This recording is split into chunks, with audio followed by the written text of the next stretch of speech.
Good morning, everybody. Wow, what a week I had last week.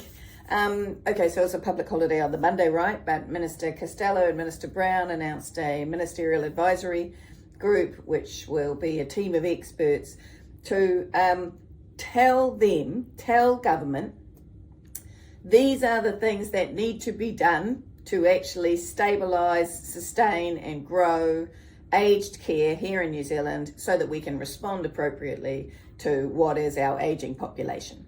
And then I went from there, so that was fantastic. That's a great start, right?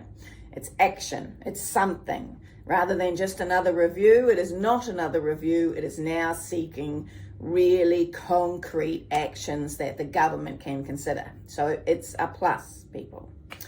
And so then I went from there, and on the Tuesday I flew to Auckland, and I had an interaction with a group of CHT, which was Christian Heritage Trust, but they just call themselves CHT now. A lot of their facility managers and members of their board and so on.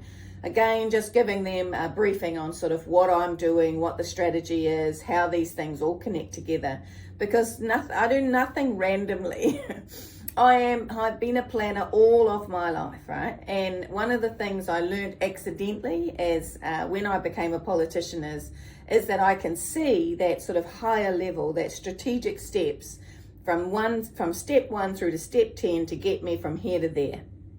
And so I apply it to just about every problem that I have, whether it's a personal problem or a professional problem. And so this was just making sure that they understood how every single thing that I do is part of a step along the way to where we want to get to and what the end goal is, because you have to know what success looks like before you can take your first step, right? And then I flew down to Christchurch. My team here from the ACA office had flown down to Christchurch sort of earlier, either on the Monday or the Tuesday morning, because we had our conference. And our conference theme this year was creating change. I'm not a person who waits for other people to do things, right? There are lots of people in the world who say, well, somebody should do this, or somebody should do that, or you should do this, and you should do that. I'm not one of those people. So I don't wait for permission to do something, and I certainly don't wait for somebody else to come and rescue me. So creating change was providing opportunities for our members, the affiliate members, our founding members, our base members who are the owner-operators of residential care facilities in this country, their staff, their lead managers, all those sort of people. It was their opportunity to come and for us to explain what is going on, how everything connects to the big picture, what they can do to be part of that big picture, but also down and giving them the tools down in their own lives to re-energize. Because, I mean, caring is another one of those occupations that takes a lot. You have to put a lot of energy out when you do caring. Teaching is another one of those occupations. It takes a lot of outward energy giving off to others. So you have to replenish yourself so that you can keep doing those roles. So we had some great international speakers. We had Viv, who started the day. Now Viv, I saw at Aging Week in Australia, and Viv led out with the message that, you lead and you serve with love. And I can feel every anti-woke person listening to this going, oh no, not love and kindness again.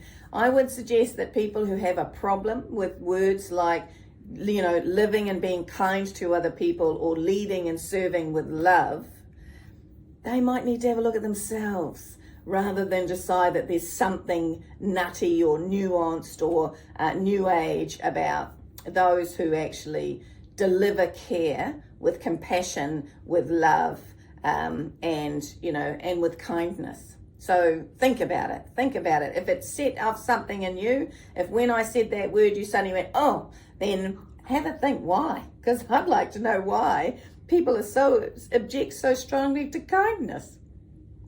Anyway, so Viv started that. And then we had Natalie Siegel-Brown, who was the Inspector General for Aged Care in Australia. And Natalie's job, we also had Caroline Cooper, who's the ex-Aged Care Commissioner, having relinquished that role earlier this year. Now, when I first thought about having a role like it was actually a seniors commissioner. It was based around what was the way Judge Beecroft was the children's commissioner. So it was an individual who was completely independent, could not be browbeaten by, and they were able to hold government to account.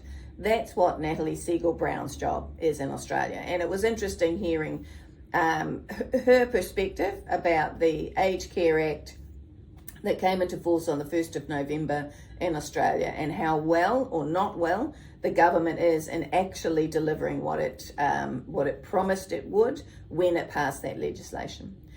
So I believe there is still an opportunity in this country for a role such as that, which is, and rather than all of the bodies that hold the sector to account, we've got a lot of people checking on the sector, right? You don't have to worry that anybody's getting away with anything inside the aged care sector. But there's nobody holding the government to account and calling them out publicly when they promise something but they don't deliver, or they know something and they ignore it. So anyway, now back at the desk and got to get on with it. See ya.